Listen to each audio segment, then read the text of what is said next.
When we have a new idea, we may start fantasizing about, putting a price tag of $1 or €1 on it, but selling it to every single person in the world and make a fortune.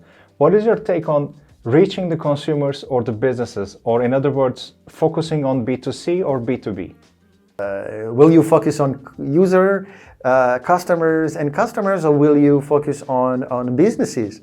Is one of the early decisions that you have to take as an entrepreneur.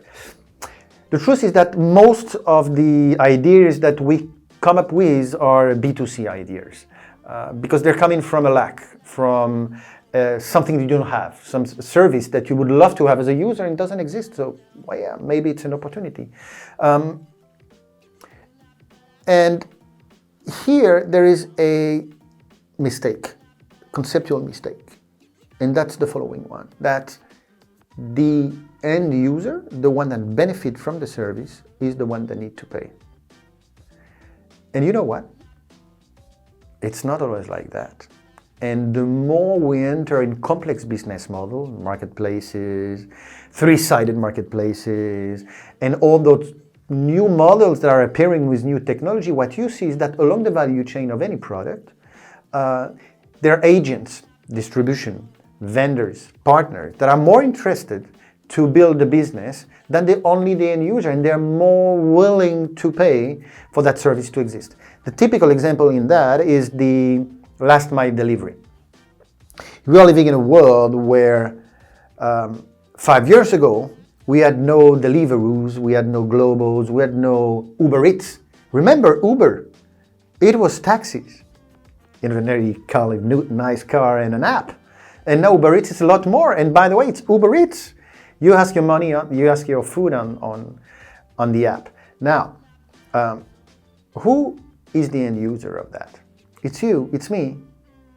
We're bringing food to our places, food and other stuff.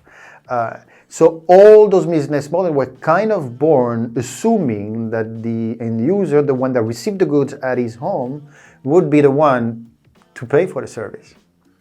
And the truth is, it's not the case. There's a very low percentage of the cost of the whole value chain is paid by the end user. Why? Because along that value chain, vendors, partners, restaurants, they have a lot stronger willingness to share part of their margin for that service to exist. So who's paying at the end? Not us, the vendors. And it's not a B2C model. It's a B2B, or more precisely in that case, a B2B2C. That example is very interesting, but it also opens new doors, which is in every new idea you come up with, you should analyze who has the deeper pockets in the value chain. Because there is a strong probability that this is that agent that you need to sell to. Apart from the fact that B2B negotiation, B2B rational, tends to be more economical, easier to grasp than the B2C. So, yeah, very interesting dilemma, B2C or B2B.